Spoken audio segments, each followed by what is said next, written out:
ఇది చూడు. ఇది కూడా చూడు.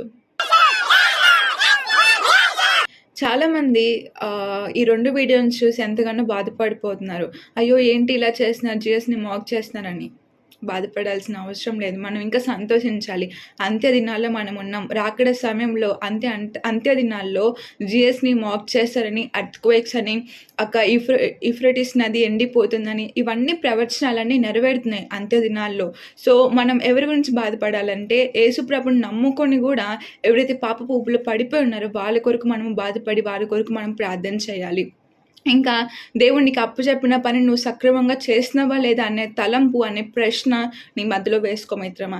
ఈ వీడియోని చూసి బాధపడాల్సిన అవసరం లేదు.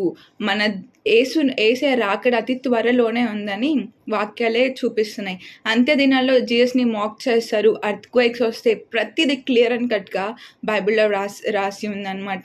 సో, మనం ఇంకా ప్రేయర్ చేసుకుంటూ, ఇంకెవరైతే మనకి సువార్త చెప్పలేకున్నా వాళ్ళందరికీ సువార్త చెప్పడానికి మనం ప్రయత్నించాలి. అంతేగాని ఎవరు మాక్ చేసినా చూసి వారి కొరకు ప్రార్థించండే కానీ బాధపడకండి. Praise the Lord and God bless you.